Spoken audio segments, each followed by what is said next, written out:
guys, it's Taylor and welcome back to my channel, or welcome to my channel if you are new here. It is the monthly wrap-up time. Today's month is February, obviously. So I read 15 books this month, a lot of which were romance because of the obvious Valentine's Day. And yeah, let's just get on into what I read. Okay, we started off the month with Sweet Dandelion by Michaela Smeltzer.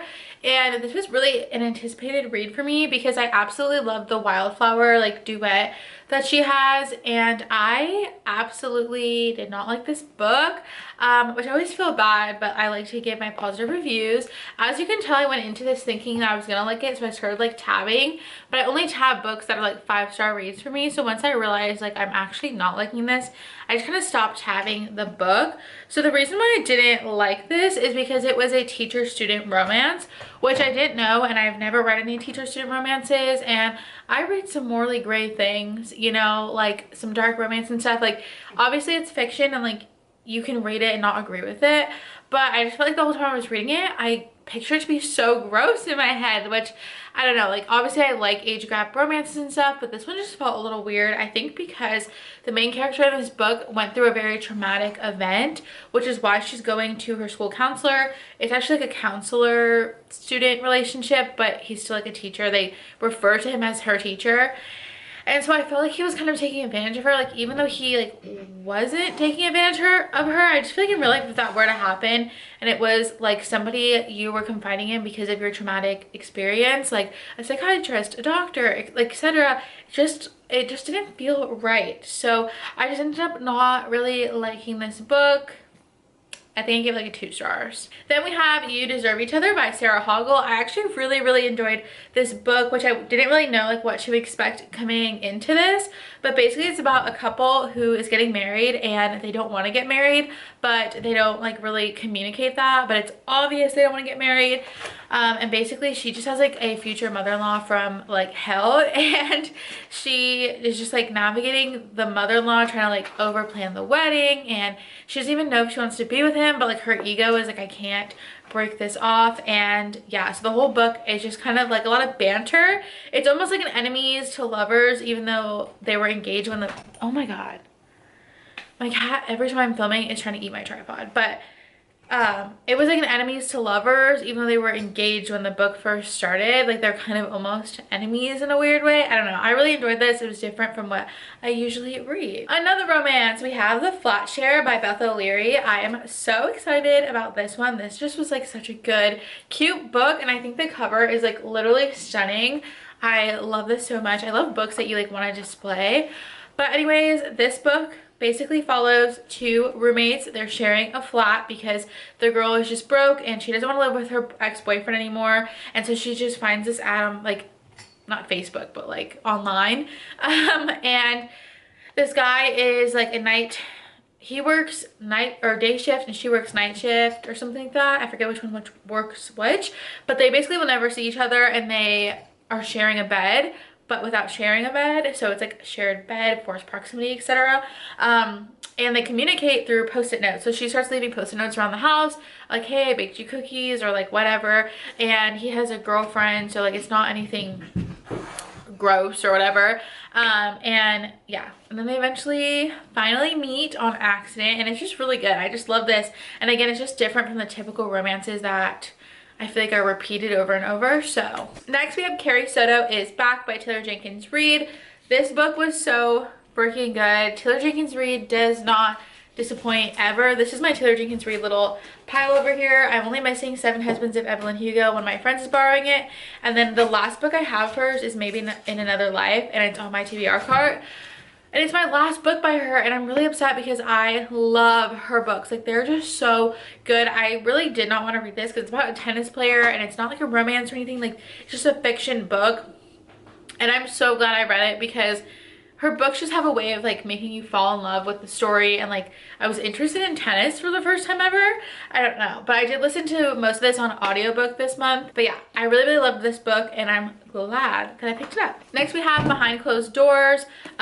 This was actually pretty good. When it first started off, it was kind of like obvious that like the husband was gonna be like the bad guy in the like thriller aspect of it. Like they kind of made that very obvious from like the first page, but the ending was just so good. Like, I don't know, I just really enjoyed this book. I don't think I've ever really heard anybody talk about it. It's by B.A. Paris, and I really enjoyed it. Like, I love when I get to the ending and I was just like, oh my god. But it definitely wasn't a 5-star thriller for me because it was kind of obvious as like what was going to happen pretty early on. I like a plot twist where I'm like, what the heck?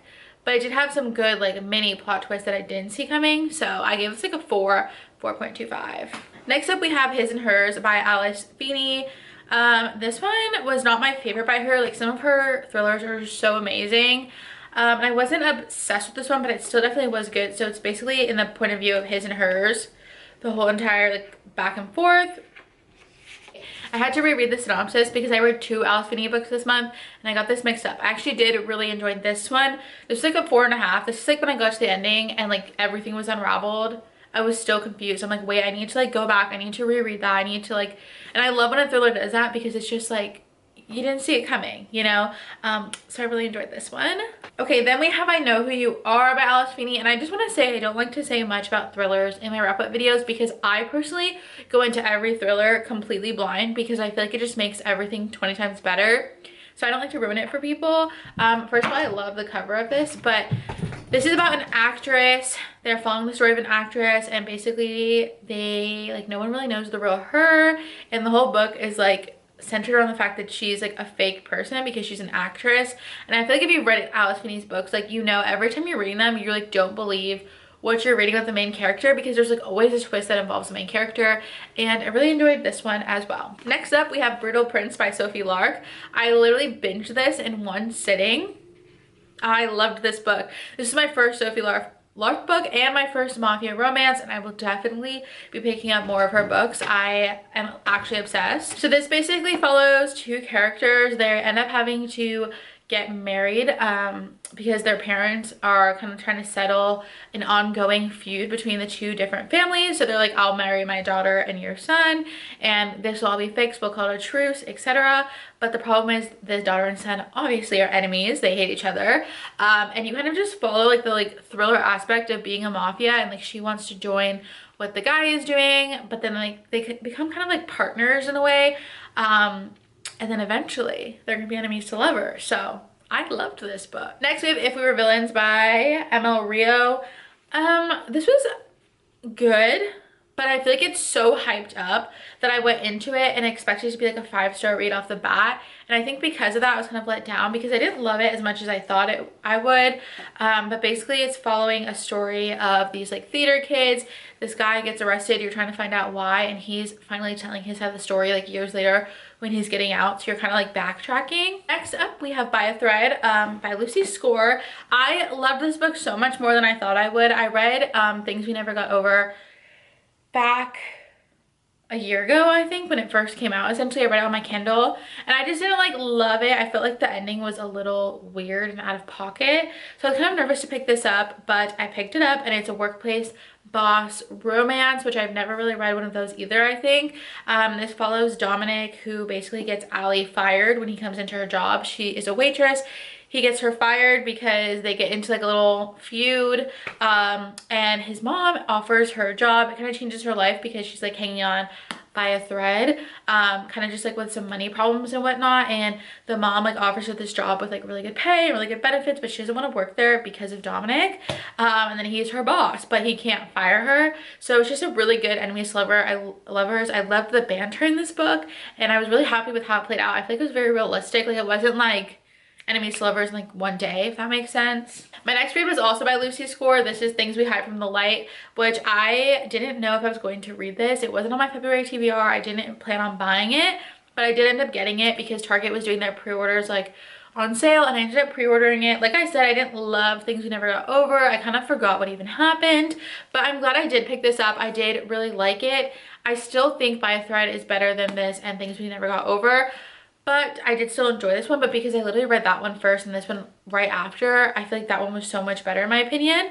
But the cover on these books is literally stunning, and she just announced she's coming out with a third one, so that's pretty exciting. Next we have X's and O's by Amy Lee. I'm actually still currently reading this, but I know I will have it finished before February is over, so I'm still including it because I'm probably gonna finish it tonight. To be honest, I've been zooming through this so far. Obviously I haven't read the whole thing, so I don't know, but so far I really am enjoying this. It's following a girl who's a bookstagrammer, which I thought was I was kind of scared. I was like, this can be really cringy, like reading about like book talk and bookstagram like through my book, but I'm actually really enjoying it. I feel like it's done in a very good way. Like it could have definitely been a miss, but I'm really liking it so far. And I don't know what's gonna happen, but she's living with this roommate and he's kind of trying to help her find her second chance romance, but he like doesn't believe in romance. He doesn't believe in like her book stuff, like any of that, and he kind of like banters with her about like book terms and stuff. And I just think it's really cute, and the cover's gorgeous, but I had to read it this month because of the cover. Like this is screaming February and I had to do it. So yeah, that was all my physical books. Now we're gonna go into books that I read on my Kindle. Oh, I'm actually lying. I also read The Soulmate Equation, but I ended up unhauling it. I actually sold it to one of my friends that I work with a few days ago, and I gave that a 1.5 stars. I really just did not enjoy it at all, which is weird because Love in Other Words is such an amazing book written by Christina Lauren. So is The Soulmate Equation. But I just did not feel any connection to the characters at all. I can't even like really recall anything that happened in the books. And I think that maybe I just don't like books written with science aspects, because I also didn't enjoy the love hypothesis at all. So I'm thinking that might be it, but that I did read and did not love. I also read Heartless, which is the second book in the Chestnut Springs little, I think there's 3 of them, I don't know. I gave this 4 stars. It's by Elsie Silver. I read it on Kindle Unlimited and I loved this. It's like a small town romance. See, like this is what I wish Things We Never Got Over was. Like it just did it for me. It's basically following this girl. She becomes a babysitter for this like cowboy, and he's like very grumpy. Like he feels like no one's good enough to watch his son, and he feels like it's just so good. And like, and I also ended up reading Flawless, which is actually the first book. They are all standalone, so you can read them in any order, but I didn't realize that. And I actually buddy read Flawless with a few of my Instagram friends, which that's why I ended up reading it. It wasn't on my TBR, but I was like, I don't want to miss out. So I read it and I loved that one. I gave that one 4.5 stars. I can't really pick which one was better. I just really enjoyed both of them. They were both small town, slow burn, like romances that were just so good. I think that's everything I read this month, but that is all the books I read this month. I really read a lot of small town romances and slow burns, and I feel like it kind of put me in a little bit of a reading slump, because now I'm just like, oh my god, I need a book with like action. Like I need a book that like hooks me in, but that's fine. We read a lot of good romances this month and I had a good month.